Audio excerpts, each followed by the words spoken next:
Mimi na andiko linalosema hivi, kichwa chako kisikose mariham na koo lako lisikose maji. Mariham ni nini? Ni mafuta yenye harufu nzuri.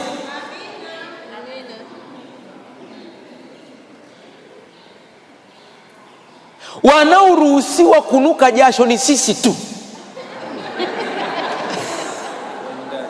kwa nyakati chache, sisi peke yetu, maana tunakimbiza wanyama huko, tunakimbiza hela. Mtu mmoja akasema tuwaombee hawa wanaume kwa sababu wao kila siku ni kutafuta, watafute ufalme wa Mungu, watafute mwanamke anayemfaa, atafute pesa, vyote ni kutafuta tu. Pendeza kwenye engo ya chumbani kwako, dada yangu, pale chumbani kwako, vaa chochote unachotaka, ila ukitoka nje ya chumba vaa kama shemasi.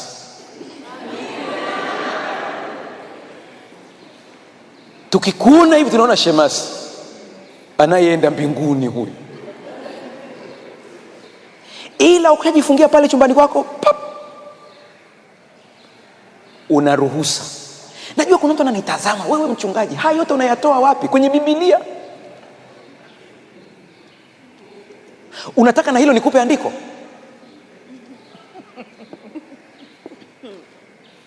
Walikuwa uchi wote wangapi? Wala hawakuona aibu. Usafi ni kitu muhimu sana. Turn toward each other instead of away. Angekuwa anafundisha mtu ambaye hana ndoa hapa, mngemwambia wewe umeajulia wapi? Padri.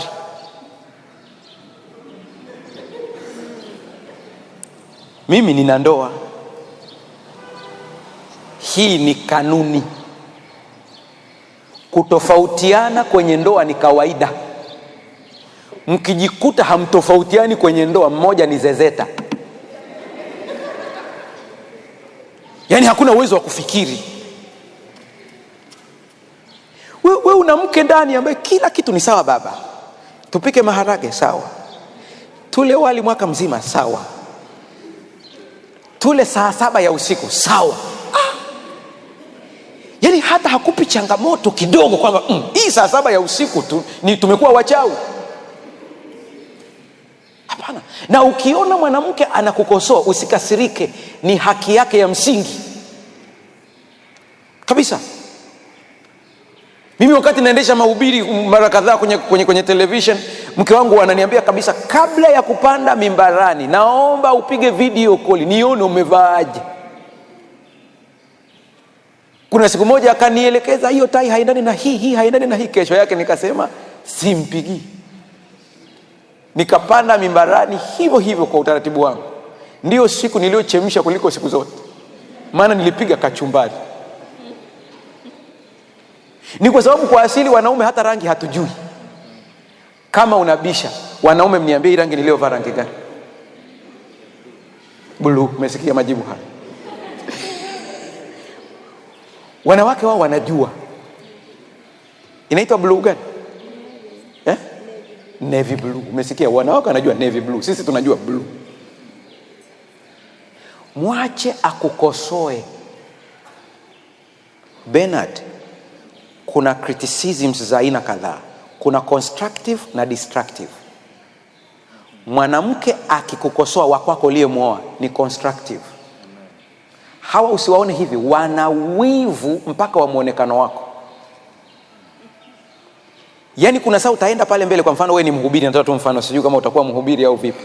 Uko pale mbele tu una present. Yaani ile anakutazama namna hii, akute tai imekaa vibaya, nenda kapima mapigo ya moyo yako hivi. Anatamani aje pale afanye hivi. Ndivyo walivyo. Wao wanatukosoa kwa ajili ya kujenga. Mkibishana, turn toward each other, not against. Na huyu Mungu ni wa ajabu. Akakubali watu ambao wametofautiana usiku wanalala kitanda hiki. Hiyo ni neema. Na wala humnyongi mwenzako. Lakini Wanandoa wote mnisikilize.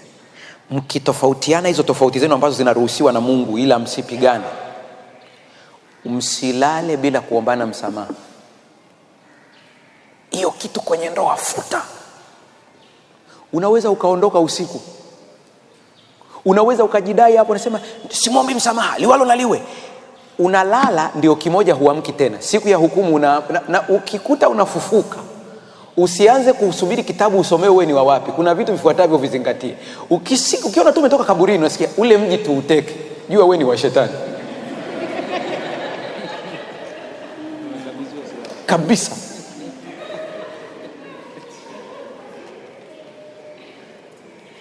Unajua kitu ninakiongea kwa uchungu kwa sababu kimetokea katika wateja wangu ambao walikuwa na mgogoro wa ndoa. Wawili, nilikuwa mimi ni kansela wao, wakapishana usiku vibaya sana. Asubuhi mwanaume amefariki. Yule mama alilia kilio cha ajabu. Sasa mimi kwa sababu najua migogoro yao, ikabidi baadaye nimuite ngambia, kinachokuuliza hivi namna hii ni nini? Usitufanyie unafiki. Akanambia, mchungaji, sio unafiki, najua tulipishana, ila na mashaka ameondokaje, kwa sababu kabla hatujalala usingizi nilimbembeleza ngambia tuombe tuyamalize. Akaniambia kila mmoja kivyake.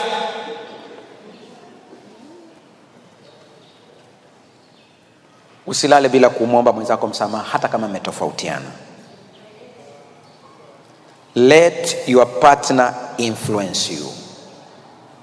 Acha mpenzi wako akushawishi, sio kulazimisha.